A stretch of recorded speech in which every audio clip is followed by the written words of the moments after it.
You're listening to audio from the Decidedly podcast. For more information, find us on Instagram at Decidedly Podcast.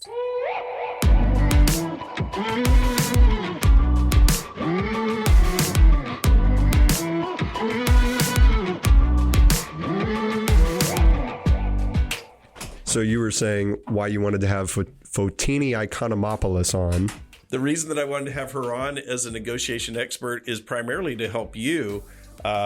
You've got to do some heavy duty negotiating to get some women to go out with you. And I'm thinking this could do nothing but help. Whatever tips and tricks. I hate this so much. I hate this podcast. Whatever tips and tricks could be useful for you. Oh my gosh, thank you. Wow. You've always been looking out for me. I am. I got your back. She's the author of Say Less, Got More, and Say Less, Get More, excuse me. And so she's going to share with us some tips on negotiations. I'm looking forward to that conversation.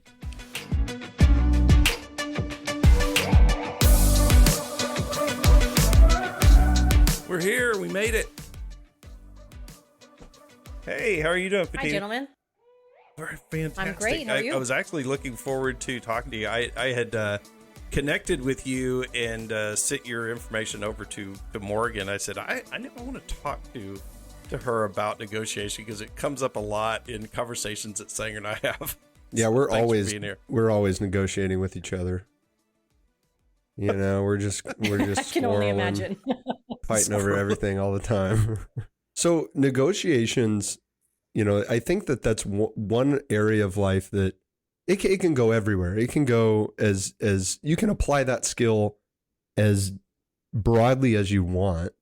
But when you think of negotiations, what caused you to really make this a focus? It was, I call it accidental. So I didn't realize that I was doing it as much as I actually was. So in a corporate world, I was working with Walmart on a regular basis, whether it was my time in sales at L'Oreal or my times in sales at Smucker's and so on. And then it was a company who was hired to train us to be better negotiators who went, you should really do what we do. And I was like, yeah, sure, someday when I've got more experience. And they went, no, seriously. And when I started to dig in deeper into the subject and really understanding it was the psychology of communication. It was really understanding how people function. And when I think back to my MBA, you know, I studied organization behavior because I figured I can learn a lot of finance stuff and a lot of the quantitative things from a book, but the study of people is the common denominator for all the successful folks that I saw around me. And having a conversation with people really is the best way to get ahead in anything you want to do.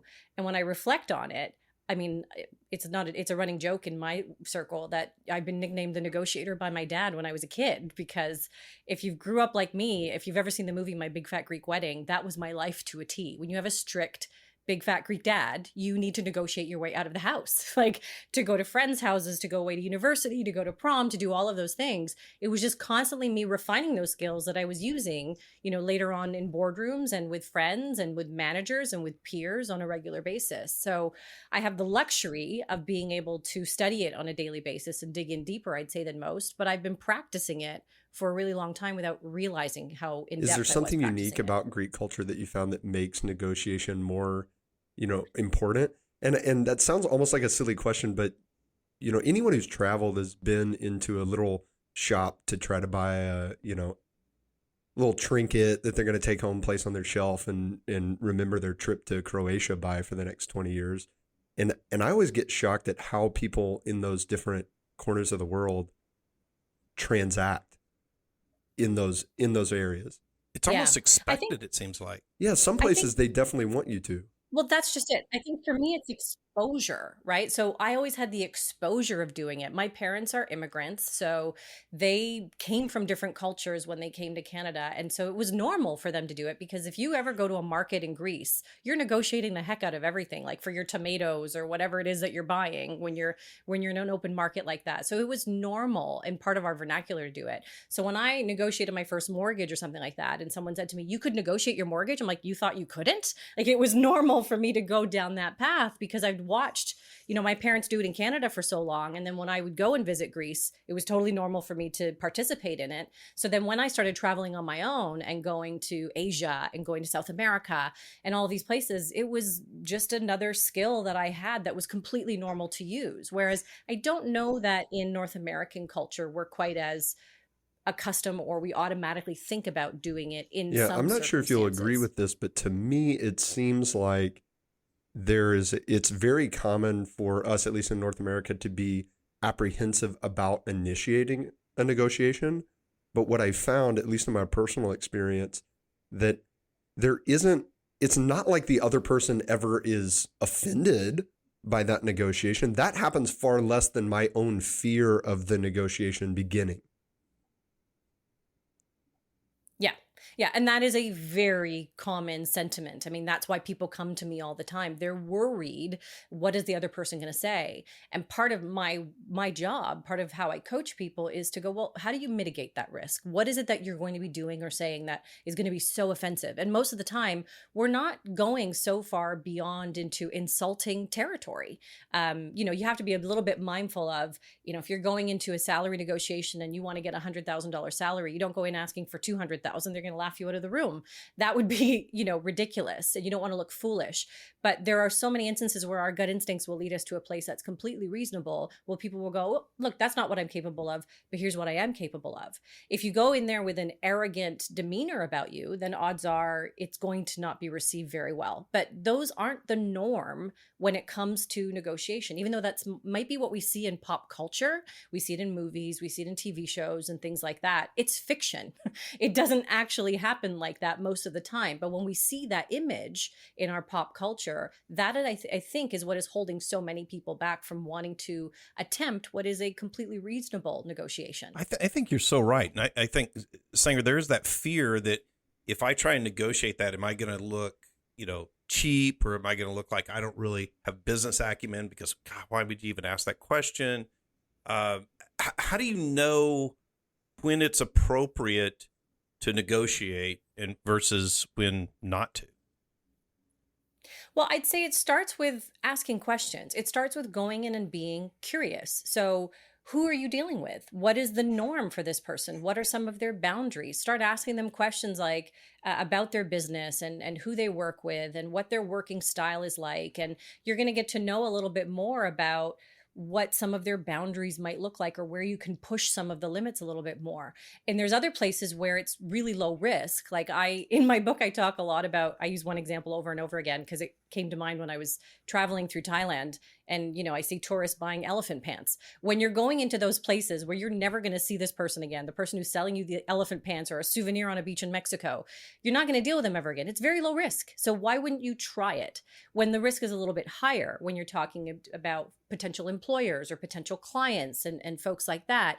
Then you're going to ask a few more questions before you leap in to make sure they understand, hey, here's where I'm coming from. I want to make sure we maximize value here. What can we do to maximize value together? I have some ideas. Do you have any ideas you want to bring to the table? So it doesn't have to feel like this combative, I'm going to be jumping into my offer and their offer type of thing. It can look quite different in different circumstances.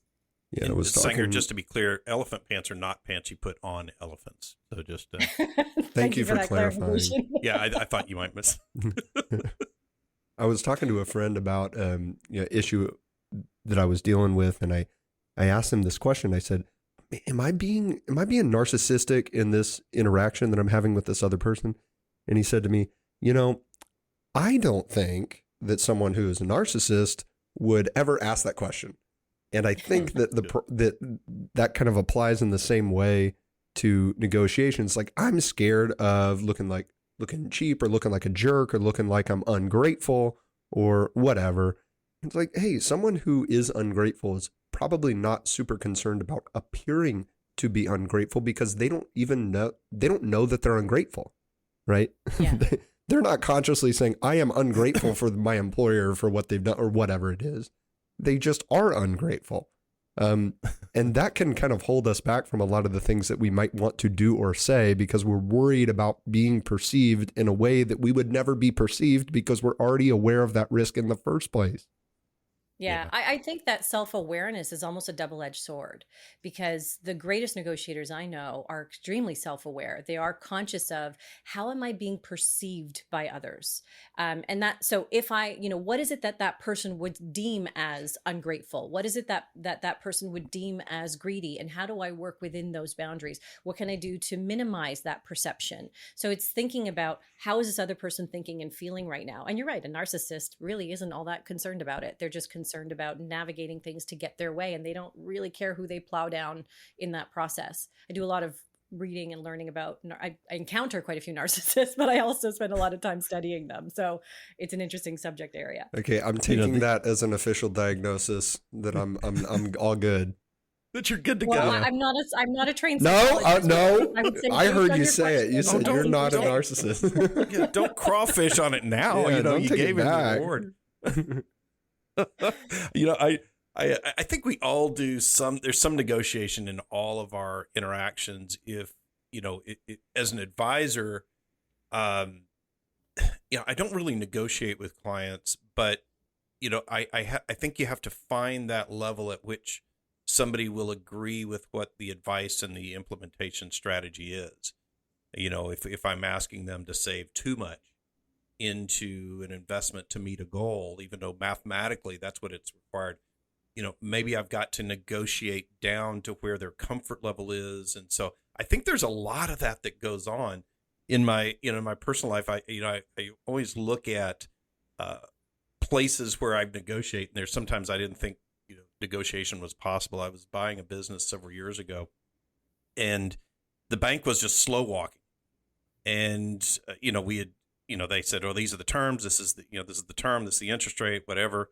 And it was just taking forever. So I went back to the original buyer and I said, hey, the bank's really just slow walking this whole thing. Would you be willing to own or finance this? And he goes, yeah, oh, heck yeah. And so we went back to the bank and said, hey, thanks. We're just going to go a different direction. They go, well, you realize you're going to lose your $5,000 earnest money. I said, that's fine. So we're going to make up so much money in the better interest rate. They go, oh, what did you get? And I told them, they go like, oh, we can match that. I'm like, well, I didn't even know that was something I could negotiate on. Now I felt worse about the bank because they didn't enter into a negotiation with me. They left me with a worse situation than what they were willing to do, that, now it really didn't seem fair. So now I felt even better by leaving.